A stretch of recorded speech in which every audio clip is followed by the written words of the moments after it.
morís de espanto y casi miras como distinguido. Si cada tanto acunas en tu encanto y era tu mundo del ideal. Y su ideal, mi ideal, el de aquel se puede... Buenas noches, bienvenidas y bienvenidos a Último Bondi. Último Bondi es un programa producido por el colectivo Más Igualdad que busca promover la información de calidad, el intercambio de ideas y la reflexión política.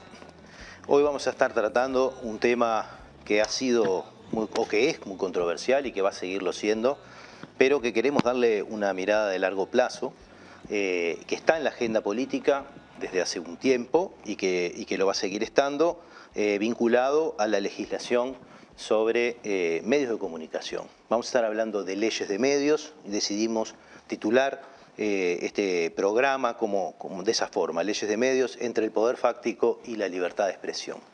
Como siempre, nos acompañan invitados, dos invitados y una invitada, que por unos minutos nos van a dar información de calidad, reflexiones, van a intercambiar a los efectos de poder llevar a quienes están mirando el programa algunas ideas que no siempre son las más discutidas o que tienen más espacio en la discusión mediática, en la discusión pública. Hoy nos acompaña Gabriel Kaplún. Gabriel es comunicador, magíster en educación, doctor en estudios culturales latinoamericanos, es profesor titular de la Facultad de Información y Comunicación en régimen de dedicación total e integra el Sistema Nacional de Investigadores. Presidió el Comité Técnico Consultivo para la elaboración de la Ley de Medios de 2010, es integrante de la Chasca, fue director de la licenciatura y del Instituto de Comunicación de la Facultad de Información y Comunicación, es presidente de la Asociación Latinoamericana de Investigadores de Comunicación, ha sido consultor nacional e internacional de distinto tipo de organizaciones, autor y coautor de numerosos artículos y varios libros en la materia. Paula Baleato. Paula es socióloga, es coordinadora del área de infancia y adolescencia del Abrojo y directora de la agencia Voz y Voz, Derechos y Medios de Comunicación. Es integrante de la Coalición por una Comunicación Democrática e integra también la Chasca. Ha llevado adelante el monitoreo de prensa en investigaciones en el campo de la infancia, derechos y medios de comunicación, entre muchos otros proyectos desde sociedad civil.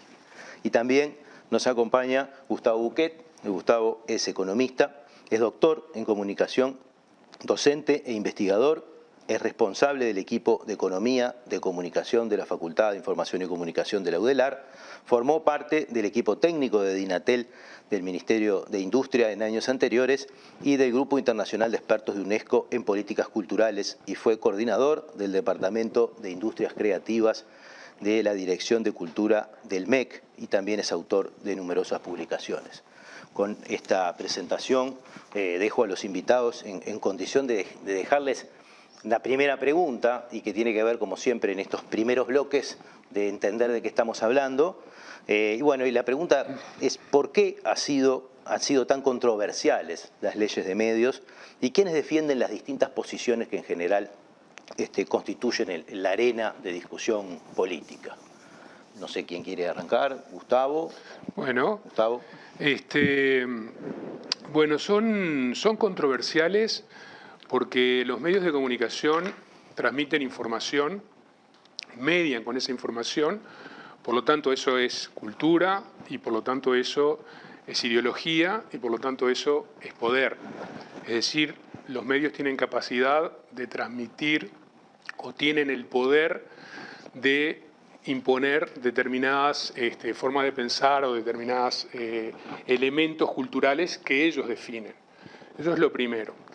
Lo segundo es que los medios de comunicación, digamos, oficiales, por decirlo de alguna manera oficial, en el sentido de que tienen licencia, de que están permitidos, de que son legales, de que actúan de manera legal, como en Uruguay el Canal 4, 10 y 12, sus respectivos canales de cable, etcétera, han recibido las licencias de la mano de una relación, digamos, que se puede medir en 60 años, sumamente vinculada a los partidos tradicionales. Es decir, desde recibir las licencias entre el 56 y el 62 de televisión abierta, los grupos que recibieron, digamos, eso está muy estudiado, pero por ejemplo podemos decir Canal 12, SEC, Dueño del País, en aquella época el país era el periódico orgánico del Partido Nacional.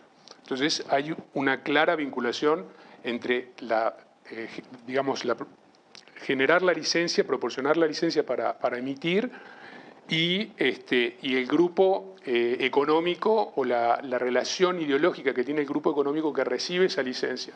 Eso se da, digamos, luego en la dictadura con decretos específicos que favorecen a estos grupos en Uruguay.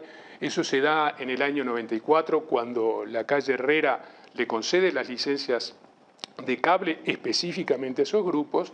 Eso se da con un conjunto de decretos, con la posibilidad de que formen empresas entre los tres grupos, y eso se termina dando en el año 22 con la concesión absolutamente discrecional, más allá de que hubiera un fallo de la Corte, no tenía ninguna motivación específica para generar las licencias para que pudieran vender datos los tres grupos más importantes. Entonces, ¿cuál es el elemento central en esto? Es que hay una relación de los medios con el poder político que se favorecen mutuamente y que, obviamente, en el Uruguay, si bien hay una relación causal que se puede demostrar absolutamente entre la concesión de los permisos para que estos grupos puedan emitir y dar sus mensajes, sus señales y su información, digamos, habría que hilar mucho más fino para decir cómo estos grupos benefician al poder político, pero sin duda hay ejemplos claves como en mantener la moral o el statu quo, cuando los tres canales de forma corporativa impidieron transmitir una publicidad de ovejas negras porque dos varones se daban un beso. Entonces está claro que en ese momento actuaron de manera de mantener una moral statu quo en contra de la diversidad, por ejemplo.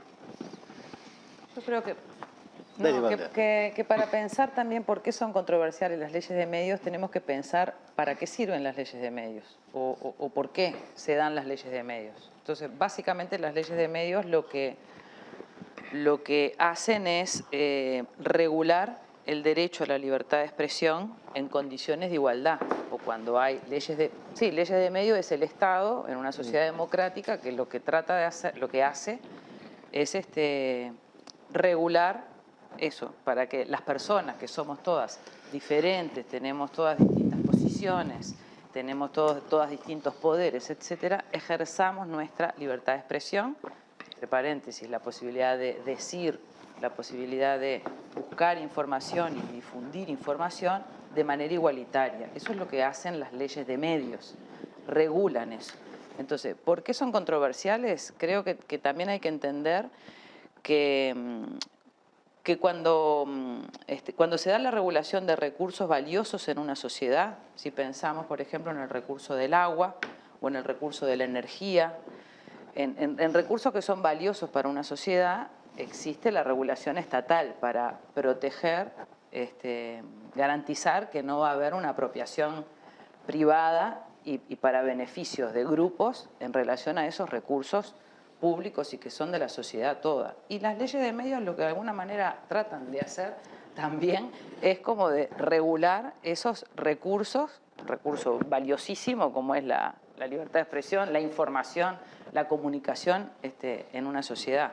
Entonces, ¿por qué son controversiales? Porque hay muchos intereses económicos, o sea, hay temas de poder y hay temas de intereses económicos. Cuando, si pensamos, de vuelta hago el paralelismo con el agua, que capaz que, no sé, que es más fácil decir, bueno, cuando se mercantilizan recursos públicos de la sociedad toda, eso da un lucro muy importante, son negocios muy importantes. Y en los medios de comunicación, la controversia básicamente, o una de las más fuertes, tiene que ver con una base.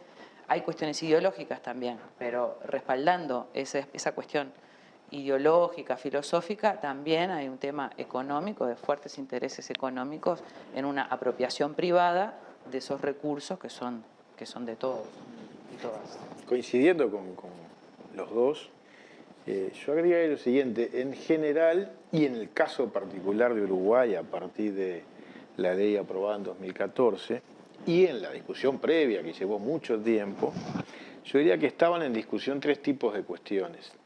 Una primera muy general, regular o no regular. No, mejor que el mercado regule todo. Ese es un tipo de postura liberal, digamos, que juega mucho en esta discusión. Aquella famosa frase que incluso un presidente que finalmente terminó mandando el proyecto al Parlamento dijo: no hay mejor ley de medios que la que no existe. Y esa es una frase de historia larga liberal, que en realidad es muy paradójica porque después hasta los propios medios piden alguna regulación, al menos para no pisarse una frecuencia de radio, de televisión con otra. Al menos eso, después todos quieren regular algo, y bastante más que eso. Pero la primera cuestión es esta, y el cómo regular y qué regular. Y ahí yo digo hay tres líneas básicas, ¿no? Una que tiene que ver con el pluralismo. ¿Qué tan plural va a ser un sistema de medios? ¿Qué tan diverso va a ser un sistema de medios? ¿Quiénes pueden y quiénes no? ¿Solo las grandes empresas comerciales? ¿También puede la sociedad civil acceder a frecuencias de radio y de televisión? ¿En qué condiciones? ¿Los medios públicos qué lugar tienen? Bueno, esa es una primera gran discusión. Y bueno, y ahí hay quienes prefieren, no, mejor todo privado y cuanto más concentrado mejor. Y acá viene el tema muy ligado a esto, la concentración vista como una buena cosa porque ahorra costos, si yo concentro mucho puedo producir mejor, se supone, y fomentan ese tipo de no regulación que permite los monopolios o los oligopolios. Esa es una línea de discusión, digamos. Otra línea tiene que ver con la regulación misma, cómo se regula, qué tan transparentes son las licencias, por ejemplo. Nos podemos enterar por qué se dan, o como pasaba en Uruguay hasta hace no mucho tiempo, decreto del Poder Ejecutivo se le concede una frecuencia a tal. ¿Por qué? No sabíamos nada. No había posibilidad de ver los criterios con que se había asignado a este y no a otro. No había intervención de la sociedad en ningún espacio, ningún actor podía ver nada, el gobierno decía lo que quería. Bueno, cuando se empiezan a poner mecanismos que transparentan, que permiten la participación de la sociedad, y bueno, a algunos no les gusta. Y hay una tercera línea que Paula un poco la decía, que tiene que ver con los derechos de la gente, mirar a la libertad de expresión como la libertad de la empresa, fundamentalmente, y no como la posibilidad de todos de expresarnos, y de acceder a todas las informaciones con toda la pluralidad que la sociedad tiene. Es decir, ver la cuestión de la libertad de expresión como la cuestión de los medios y no la cuestión de la gente. Entonces, la idea de que las audiencias tienen derechos es una idea que no les gusta mucho, ¿no? No, derechos no, en todo caso son consumidores que eligen. Eso es lo que dicen algunos, ¿no? Cogía un poco de las cosas, ¿no? que ustedes están planteando y decía porque la controversia o como se ha presentado el tema en términos sociales muchas veces es esto de vienen a regular la libertad de expresión, Claro. ¿no? Y eso es como lo dice la palabra, porque regular uno lo asocia con limitar, no lo asocia con ordenar, no lo asocia con limitar, ¿no? Entonces eso y no lo se asocia con presenta. promover. Mucho menos, No, menos. mucho menos. Regular con promover, mucho menos, Claro. ¿no? Entonces, esto de regular, no regular, primero que nada me parece que hay un primer insight que tiene que ver con, bueno, ojo que no hay nadie que plantee no regular. Lo que pasa es que se quieren determinadas regulaciones. Y entonces ahí cuando asumimos de que no está la regulación contra la libertad, sino que la puja es entre qué tipo de regulaciones, Exacto. capaz que Claro. empezamos a entender quiénes pueden ser los receptores del beneficio de alguna regulación, Exactamente. y que ese es el tema a discutir. Claro. Porque a priori uno dice en la sociedad, la gente está discutiendo, pero van a limitar, al periodista van a limitar, Claro. a que diga lo que él piensa, ¿no? Y sí, hay como 5 capas en el medio para entender esto. Viene así más o menos la cosa. Exacto. Yo creo que ahí hay un clic a hacer, que en realidad la regulación es la condición, es una condición para la libertad de expresión, no es una Me restricción. parece que está bueno que lo Sino que desarrollen, es porque una- no es nada obvio eso. Es una condición. Si uno dijera en el tránsito, ¿no? Uno dijera, no, ¿cómo vamos a poner semáforos? ¿Cómo vamos a regular el tránsito? Estamos atentando contra la libertad de circulación. De hecho, a lo mejor, o sea, la gente más o menos se va a regular. Yo voy a saber por dónde ir. Sería muy loco pensarlo en el campo del tránsito o en cualquier otro campo. O sea, no sé, o en otro campo. Entonces, en realidad eso, la regulación lo que hace justamente es una condición de posibilidad para la libertad de expresión. para que la voz que suena más bajo se pueda escuchar igual, se pueda escuchar también junto con la que suena más alto, para que la información llegue al que está más lejos, al que está más cerca. O sea, en una sociedad democrática creo que pasa por ahí. A veces nos cuesta porque, claro, se equipara regulación con limitación. Y sí, es una limitación, pero es la limitación de la vida. Es la limitación de un poco de esto que vos planteabas hoy, ¿no? De un proceso de concentración. Por eso, los ejemplos que pone Paula son buenísimos porque habla del agua, del medio ambiente, que son bienes comunes. La información es un bien común, la información es un bien público. Por lo tanto, todos tienen derecho a informar y todos tienen derecho a ser informados, que es lo que estaban hablando los colegas, es decir, es un derecho. En la medida en que, digamos, hay un desequilibrio absoluto de poderes entre los distintos medios, entonces ese derecho tanto de informar como de recibir información se ve totalmente coartado. Por lo tanto, la regulación debe ir dirigida a establecer mecanismos que permitan, bueno, como algún teórico ha dicho, la libertad de expresión significa libertad de la fuente, libertad de la propiedad y la capacidad de diferenciación en la programación. Entonces, si uno tiene una opción, digamos, que no es por hacer referencia a Uruguay, pero digamos, la programación se repite, la estrategia comercial se repite y la línea editorial se repite y la propiedad se repite, entonces estamos muy lejos de tener el derecho a informarnos y además de que otras voces, incluso las nuestras, puedan, a pesar de que tengamos medios, porque bueno, digamos, el marco nuestro, más allá de que estamos hablando, quizás pensando en los medios tradicionales, estamos en un momento de tecnologías digitales donde intervienen otros factores y por suerte, digamos, hay personas como ustedes que toman estas tecnologías digitales para informar y tener capacidad de informar, pero siempre va a existir esa desigualdad. Entonces, en la medida en que, digamos, no se limite justamente la concentración, esa concentración, o si es imposible frenar la concentración, que lo vamos a ver más adelante, porque es muy difícil frenar la concentración de medios, no solo en Uruguay, sino en el mundo entero, entonces las directivas de regulación van en dirección a establecer restricciones, pero que tienen que ver con exigirle a esos medios que están concentrados a incrementar la diversidad en varios aspectos. Bien, nos estamos yendo al segundo bloque, que tiene que ver un poco con esto del estado del arte, ¿no? Ya algo se coló acá, pero está bien para poder más o menos hacer una composición del lugar. Pero bueno, en un minuto seguimos en Último Bondi hablando de leyes de medios.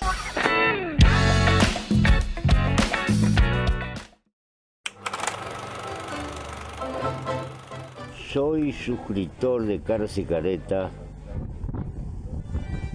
porque necesito periodismo comprometido, independiente. Te pido que en lo posible te hagas suscriptor, porque hay que luchar contra el blindaje periodístico que existe en nuestro país y que termina pulverizando la libertad de prensa. Gracias y hasta siempre.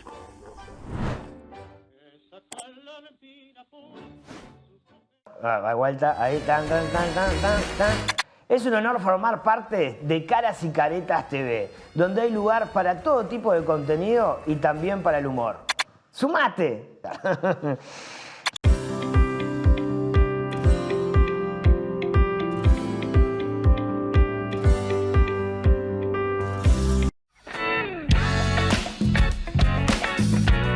Seguimos en este segundo bloque de Último Bondi.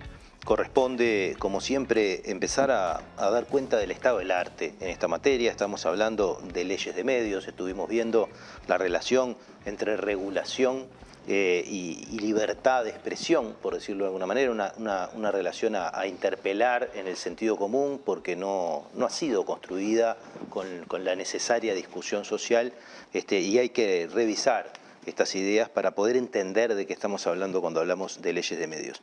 Pero nos toca hablar un poco de, bueno, ¿en qué está el mundo en esta materia? Porque esto no es un asunto solamente nacional, quizás en la circunstancia de la discusión de las leyes de medios está en la agenda, pero esto es una agenda larga y universal, por decirlo de alguna manera. Así que vamos a ver un poco en qué está el mundo en este tema y también después a abordar en el estado del arte en Uruguay, bueno, ¿qué hemos hecho acá y qué nos quedó por hacer? Gabriel. Mira, el mundo en esta materia hay de todo, para empezar. Lo que hay mejor, diría yo, es regular mucho. Entonces esta discusión regular o no regular ni existe, en todo caso es regular cómo y regular qué, que ahí hay una diferencia importante con lo que ha pasado en Uruguay. En Uruguay hace ya casi 10 años, 2014 se aprobó la ley vigente, llegamos a establecer una legislación amplia y general para los medios llamados hoy tradicionales, la radio y la televisión, básicamente, y el cable hasta cierto punto, ¿no? La televisión para abonado.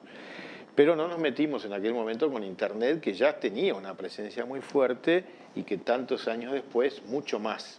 Eso en el mundo, eso último, Internet es motivo de discusión y de regulaciones cada vez más en todo el mundo. En ese sentido, el mundo está varios pasos más adelante, pero Uruguay está doblemente atrás, no solo porque Internet no entró realmente en una agenda regulatoria, sino porque ni siquiera llegó a aplicarse la ley del 2014 casi en nada. Algunas cositas sí, pero muy poco, e incluso ahora está planteado en el Parlamento la posibilidad de ir a una ley que va muy para atrás en este sentido, que regula aún menos. Y lo que se regula en general tiene que ver con lo que decíamos antes, en el bloque anterior, temas que tienen que ver con la concentración y el pluralismo, temas que tienen que ver con el equilibrio entre los distintos sectores de medios públicos, comerciales, comunitarios, temas que tienen que ver con los derechos de las audiencias y temas que tienen que ver con la transparencia y la participación ciudadana. Digamos que esas son las grandes líneas de las regulaciones avanzadas en el mundo.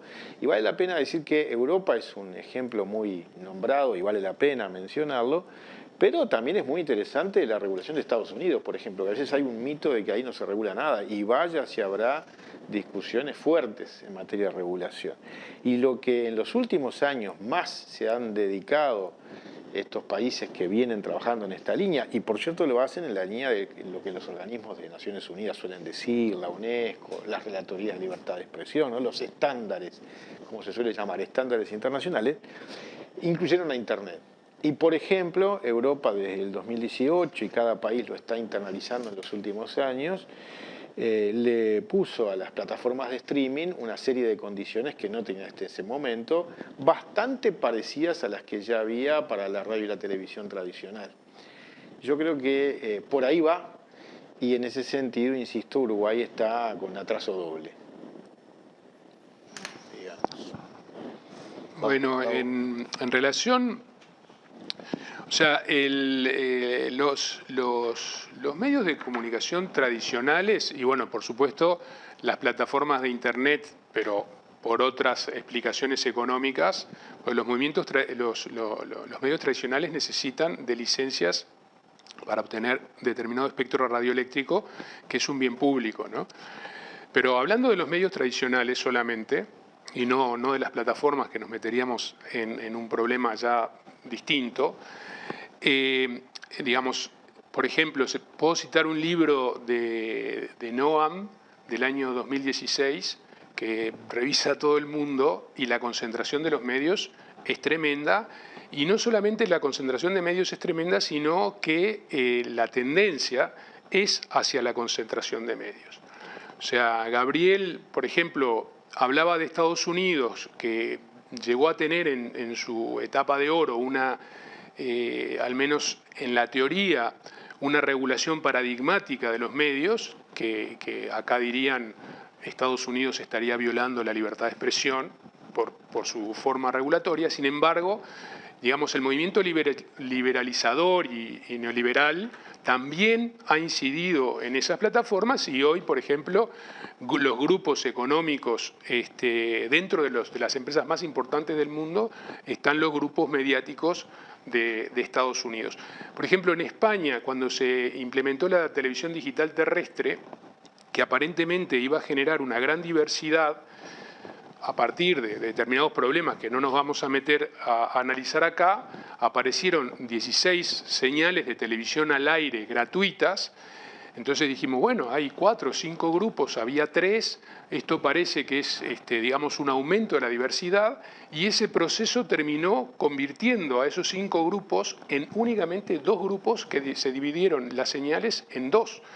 Entonces, lo que fue un llamado a licitación terminó concentrando aún más la propiedad de los medios. Sin embargo, es lo que hablábamos antes, o sea, las directivas de la Unión Europea, ¿en qué legislan? O sea, legislan en 2 cosas. Primero, en una legislación que nosotros llamaríamos convergente, porque asimilan a los nuevos medios, a las plataformas de streaming o a cualquier tipo, digamos, de transmisión audiovisual, los asimilan a los medios clásicos que estaban ya sumamente regulados.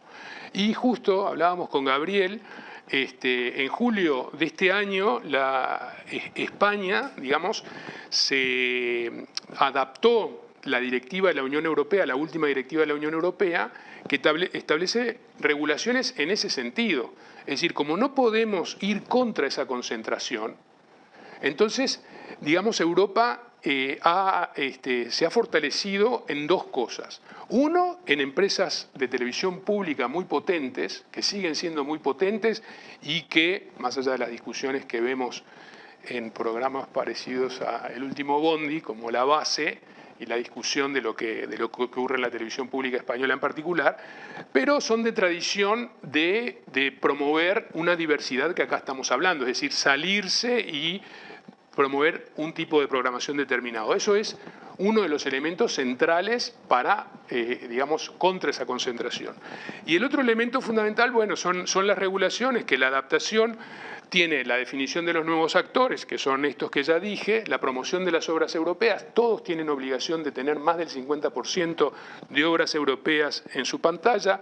Un artículo que acá fue declarado inconstitucional por la Suprema Corte en nuestra ley es la obligación de producir obras con productores independientes, que esto es justamente generar y fortalecer el tejido de empresas más pequeñas y promover, por lo menos desde ese punto de vista, la diversidad, la protección a menores, porque hay que incorporar a las plataformas en la protección a menores, que es un elemento importante, la accesibilidad, es decir, traspasar la accesibilidad de los medios clásicos a las plataformas, límites a la publicidad también en las plataformas. De hecho, incluyen en la regulación a los influencers, ¿no? Y tienen que registrarse y todo a partir de determinada cantidad de seguidores, y obligan a todo el sistema, y esto es una cuestión para toda Europa, porque esta es la adaptación de España a la directiva europea. Todos los países la deben de hacer de acuerdo, bueno, promueven la diversidad, obligan a que haya cuotas en los distintos idiomas de los distintos países, o sea, tiene que haber obras en catalán, en euskera, en gallego, etcétera, para el caso de España y para cada país europeo en su conjunto, y además encuentran un mecanismo, porque esto ha estado en discusión y en debate, de financiación de la televisión pública a partir de una tasa que tienen que pagar todos los actores, los clásicos y los nuevos y las plataformas, para financiar a la televisión pública, ¿no? Eso es digamos, sería como una cosa muy rápida de actualización de la legislación internacional. Sí, veo que hay bastante, digo, como que hay referencia importante como para decir, ideas para pensar y para aplicar, hay muchas.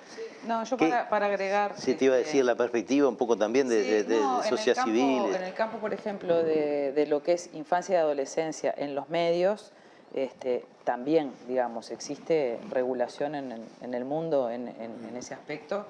La europea es de larga data, digamos que todos los países del occidente consolidado regulan este tema, regulan el vínculo de las infancias con los medios de comunicación desde hace mucho tiempo. el extremo de Suecia, que regula desde el principio del siglo pasado, desde 1910, existe una regulación ligada a los medios de comunicación. Y en América Latina, claro, como tenemos otra tradición, todo esto es, bueno, absolutamente más reciente, pero sin embargo existen defensorías de las audiencias en algunos países, existen producción de contenidos de calidad para niños, niñas y adolescentes. Tenemos en Argentina el Paca Paca, que es el primer canal infantil de contenidos de calidad para niños y niñas, pero en Colombia también hay muy buena producción, en Brasil incluso también. En esta materia, digamos, también para tener una idea de cuando hablamos de regulación, qué tipo de cosas estamos hablando, y hay un consenso en sociedad civil y en el ámbito académico también de qué es lo necesario regular en este campo, y son 10 puntos. Es la educación para los medios, es uno de los campos, la producción de calidad, la programación regional, digamos, y eso después se traduce en tener cuotas pantalla para que haya programación regional y nacional para las infancias y las adolescencias, la participación de niños y niñas en la producción de contenidos, la regulación, todo lo que es la regulación de la exhibición de imágenes e identificación de niños y niñas, la evaluación sistemática de los impactos que generan los contenidos audiovisuales en los niños, eso es la generación de estudios. Acá no tenemos ningún organismo, pero en Chile existe el Consejo Nacional de Televisión que genera investigaciones, en México está el ITF, en Perú con CorTV, en Argentina, que son ámbitos públicos que generan investigación y producen conocimiento por fuera incluso de las universidades. Muchos están asociados con universidades, pero que se genera investigación incluso sobre los consumos todo lo que es el establecimiento de franjas horarias, eso también está regulado, todo lo ligado al trabajo infantil en los medios artísticos.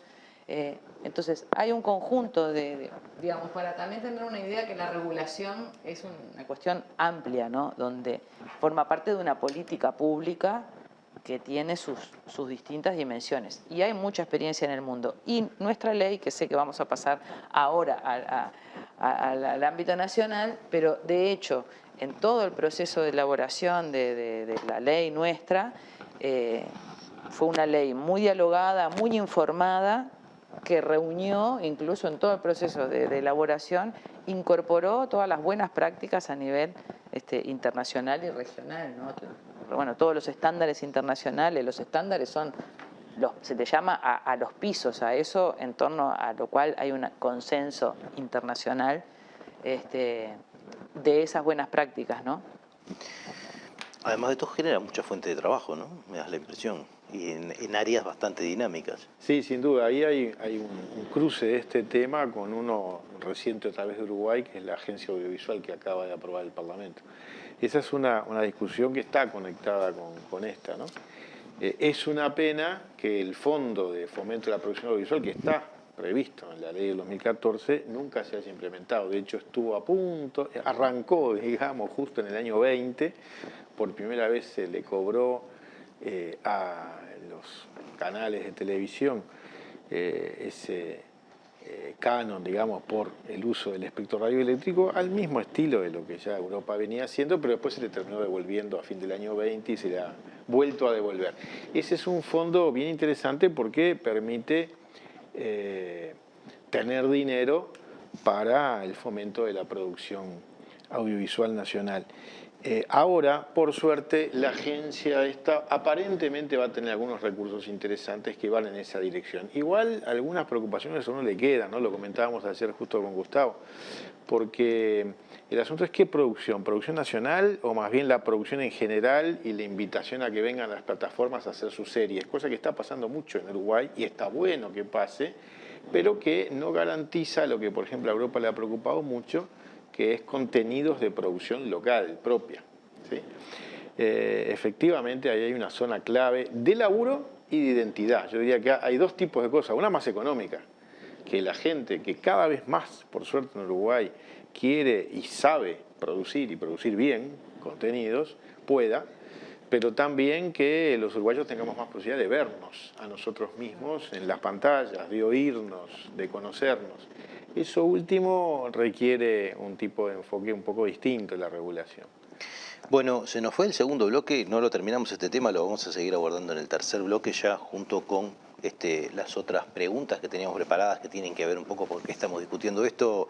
Gustavo lo había aterrizado ya del principio porque estamos discutiendo esto, creo, pero lo vamos a retomar de la mano de estas dificultades en la vida real, ¿no?, que se tuvieron en tratar de implementar lo que tanto se discutió, ¿verdad? Y sus limitaciones, además, incluyendo también esto otro de Internet, porque a esta altura de esquivar Internet es imposible, ¿verdad?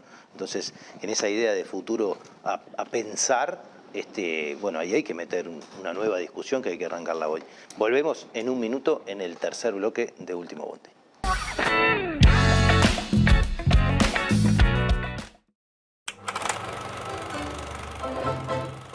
Soy suscriptor de Caras y Caretas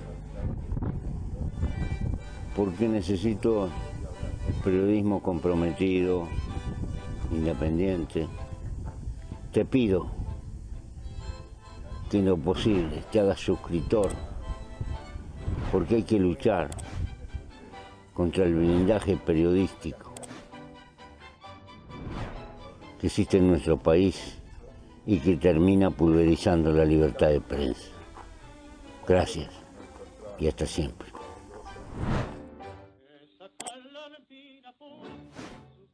Da vuelta, ahí, tan. Es un honor formar parte de Caras y Caretas TV, donde hay lugar para todo tipo de contenido y también para el humor. ¡Sumate!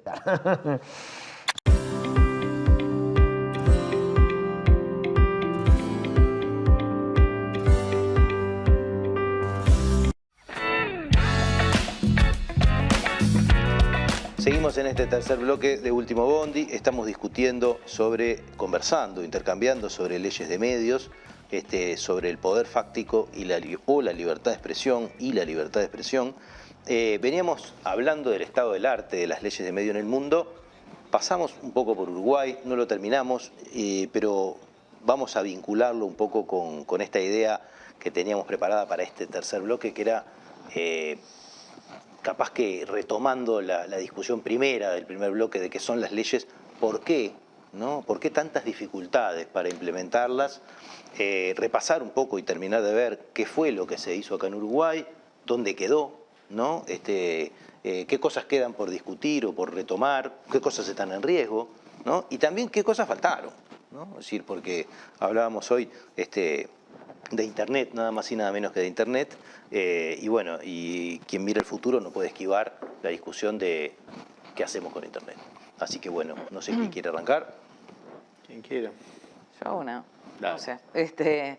Nosotros tenemos una ley ejemplar, como decía en el bloque anterior, ¿no? Tenemos una ley que es ejemplar, que tuvo un proceso ejemplar también en términos democráticos, se puede contar más en detalle, pero con participación de todos los actores ligados al ecosistema mediático, sociedad civil, sector privado, universidades, Estado, que participaron en su elaboración, se recogieron todas las buenas prácticas. Entonces, la ley es alabada o ratificada por UNESCO, por las relatorías para la libertad de expresión. Tenemos una ley ejemplar que no estamos aplicando, de muy poca aplicación. Entonces, bueno, ¿por qué se da eso? No sé. Creo que por un lado hay falta de voluntad política, hubo falta de voluntad política incluso en el momento, en los periodos de gobierno, en el periodo de gobierno que se discutió y en el que se aprobó incluso. Falta de comprensión quizá en el sistema político en su conjunto en relación a qué implica la democratización de los medios de comunicación. Falta también de respaldo social. Se trata de la conquista, se trata de la garantización o la conquista de un nuevo derecho. No es nuevo, pero digamos, en la ley es un nuevo derecho que quizá y sin quizá no estuvo acompañado de esa demanda social. O sea, no hay una demanda en la sociedad real, creo, en relación a democratizar los medios. Y en realidad es medio el huevo y la gallina, porque necesitamos tener unos medios que también trabajen, si uno piensa incluso cuando fue la discusión de esta ley en los medios fue inexistente, o sea, la población, fue una ley de espaldas a la población también, si se quiere, porque no se enteró mucha gente. Incluso hoy hay mucha gente que no sabe que existe esta ley, cuáles son los derechos que están consagrados. Yo creo que hay que aprovechar para enunciarlos, esos derechos, y de una manera u otra tiene que ver un poco con esto de la dificultad de conquistarlos, de efectivizarlos, ¿no? Es decir, está bueno que hagan un pequeño repaso de por lo menos algunos de esos derechos y algunos de esos avances que planteó esa ley para ya retomar después con las ausencias, ¿no? Sí, volvemos a lo del principio. Es una ley que tiene regulaciones anticoncentración de bastante buena calidad y sobre todo algunos mecanismos más claros para hacerla cumplir, como la figura de grupo económico, porque eso en Uruguay tradicionalmente hizo que fuera difícil hacer cumplir con regulaciones incluso muy viejas, una legislación de la época de la dictadura militar que decía que nadie podía tener más de 3 medios o más de 2 por banda, ¿no? Banda, FM, AM, televisión. Y después resulta que hay unos grupos que tienen un montón. ¿Y cómo pasa eso? Bueno, porque en realidad usan testaferros o no declaran las transferencias, en una serie de mecanismos que hacen que el grupo económico, que todos sabemos que existe, aparezca disimulado. Justo estos días hubo una discusión interesante sobre este asunto, porque está en la legislación vieja, está en vieja previa, la del 2014, está en el 2014 y nunca se cumple nada. Y todo el mundo sabe de algunos grupos que están muy a la vista. Y justamente uno de los integrantes de la URSEC, la Unidad Reguladora de Servicios de Comunicación, dijo, bueno, pero si nos enteramos, actuemos de oficio, porque ni eso se hacía hasta ahora y espero que se empiece a hacer. Tiene también esta legislación una serie de protecciones de derechos a la infancia, a las discapacidades varias para que haya accesibilidad para sordos, para ciegos, etcétera, a los propios periodistas, tiene algunas normas bien interesantes de protección de sus derechos como periodistas, la cuestión de la educación para los medios, para las audiencias en general, si nos quejamos de algo que no nos gusta, ¿a dónde vamos? Bueno, la Defensoría del Público cumple funciones interesantes, etcétera. De todo eso, sí, una institucionalidad bien distinta de la que tenemos, con un consejo independiente. Para intervenir en las concesiones, por ejemplo. Convenia parlamentaria especial con 3/5 de votos, etcétera, ¿no? Algo muy parecido a lo que la Institución Nacional de Derechos Humanos tiene en su mecánica de elección. Una comisión consultiva, asesora, que es lo único que ha funcionado, la integramos con Paula justamente, ella por sociedad civil y yo por la universidad.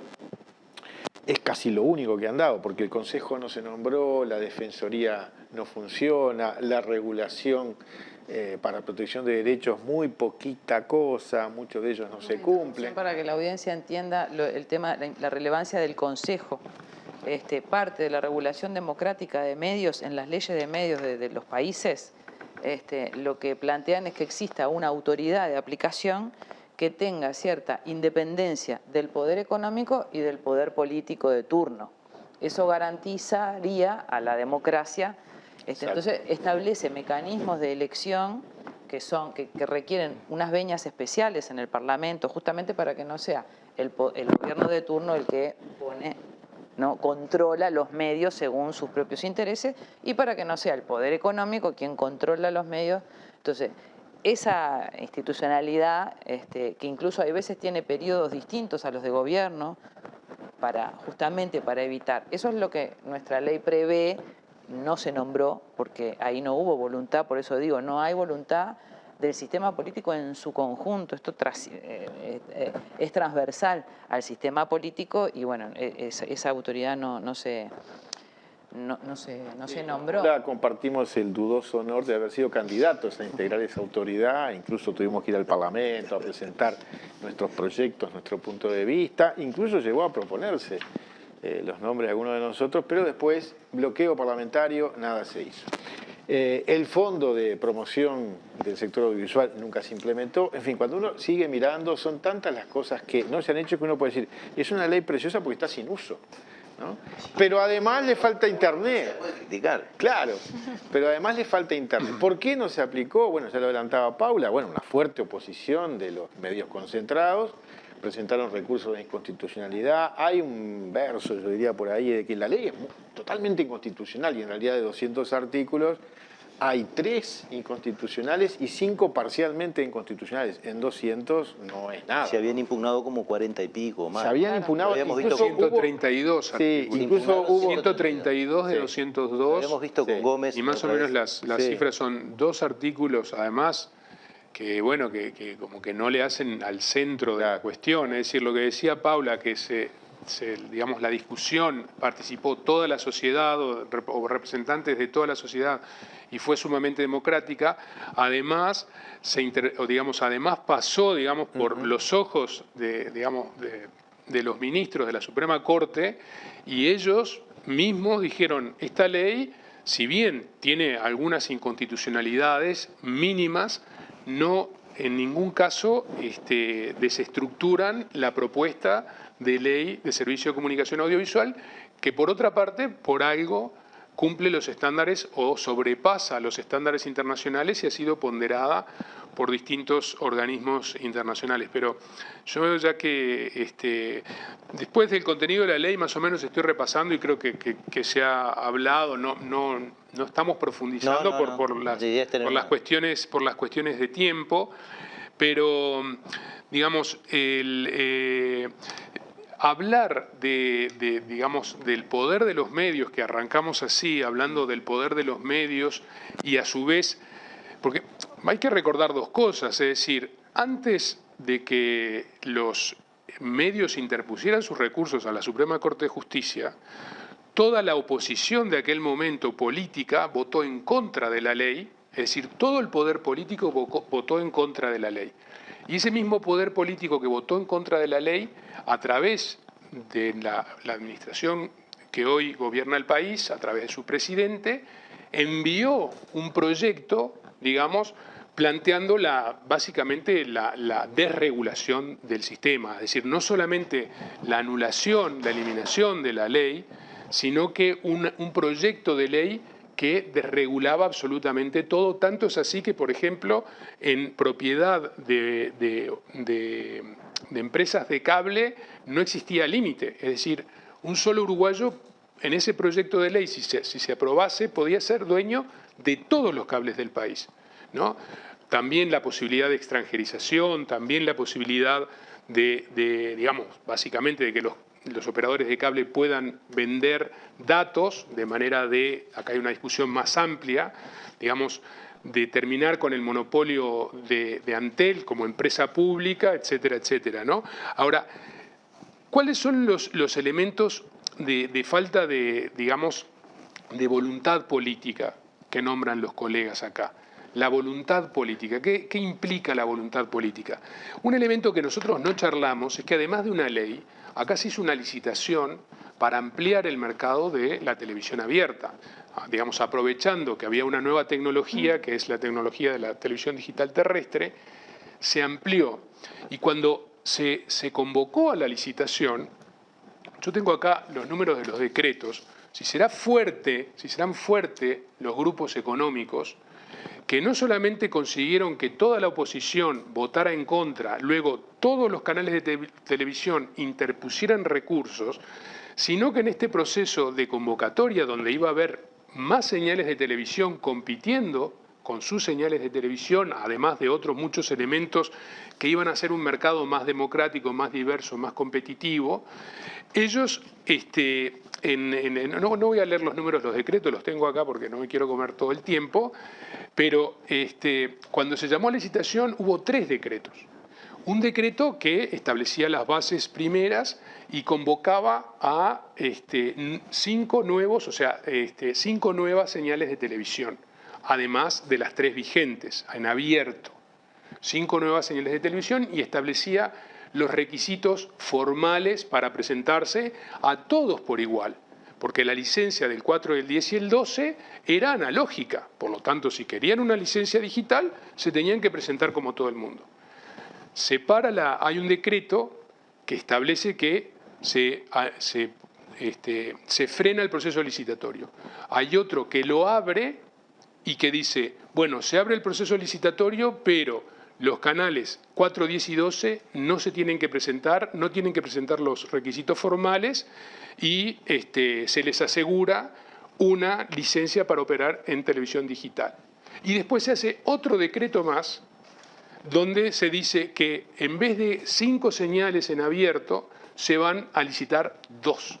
Quiere decir que hubo presiones, están los decretos firmados, hay un proceso de decretos, es muy raro que se convoque una licitación, haya conversaciones con el lobby correspondiente, que en este caso es el lobby, digamos, del grupo, y ocurra eso. Es decir, que digamos, tuvieron una muy buena relación con el poder político y no con las administraciones frente amplistas. Hubo presiones en las administraciones frente amplistas. Las administraciones frente amplistas no pudieron, digamos, por distintos motivos, es decir, nosotros acá los 3 pensamos que se debería de haber implementado de alguna forma la ley y no se logró implementar la ley. Hay distintos, digamos, dentro del Frente Amplio había distintas corrientes de pensamiento respecto a este tema. Esa diversidad es uno de los motivos por los cuales no se pudo implementar.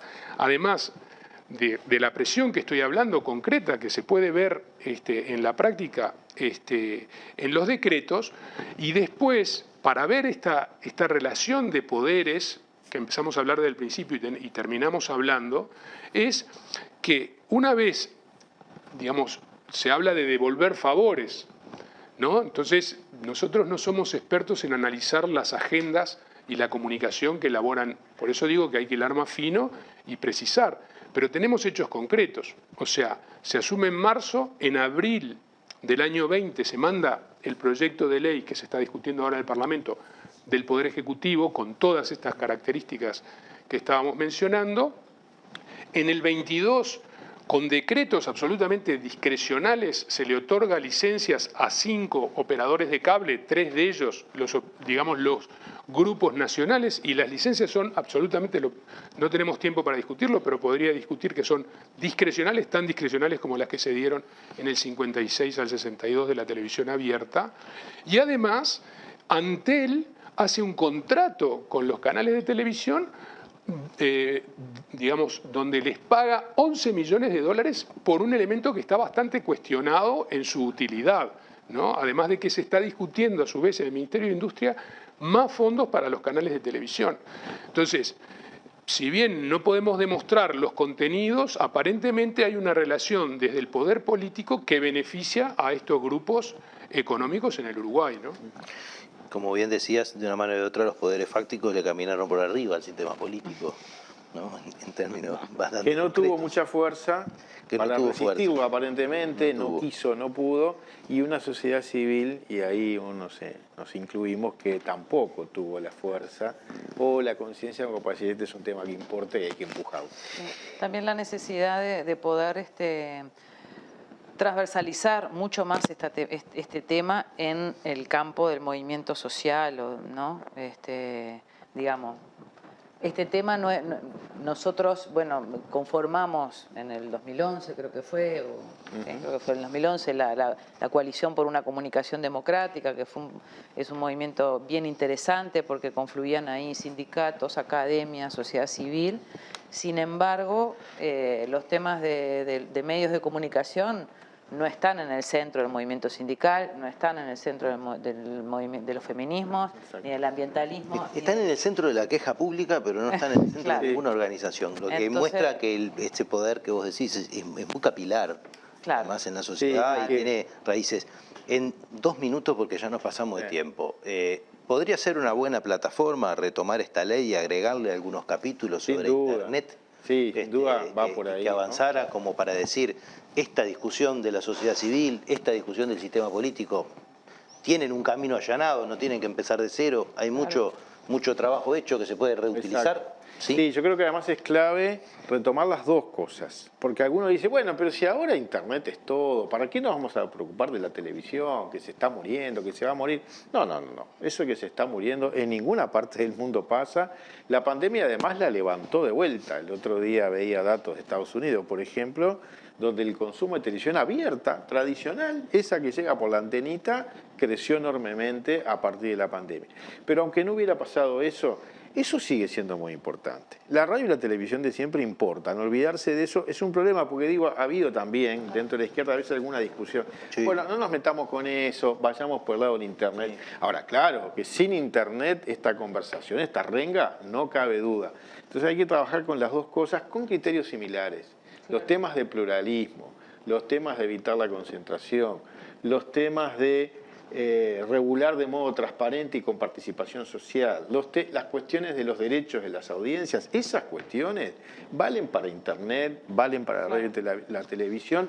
Claro que hay algunas características diferentes, pero ahí está la agenda central de una sociedad que se quiere a sí misma más democrática. Bueno, nos tenemos que ir. Muchas gracias, realmente ha sido un gusto. Esperamos esto aporte a la reflexión y la comprensión del tema, que da para mucho, y creo que todos se quedaron con ganas de decir alguna cosita más, pero bueno, nos tenemos que ir. Nos vemos nosotros el próximo martes en nuestra propuesta de Último Bondi. Muchas gracias a ustedes. Bueno, gracias.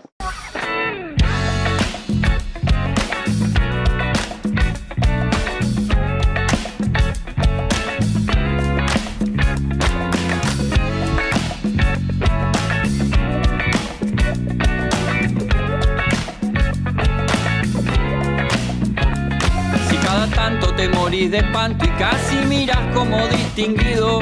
Si cada tanto acunas en tu encanto y era tu mundo el ideal. Y su ideal, mi ideal, el de aquel se puede mirar desde lo distinto. Si por las noches compartís el tinto con ese que piensas hoy.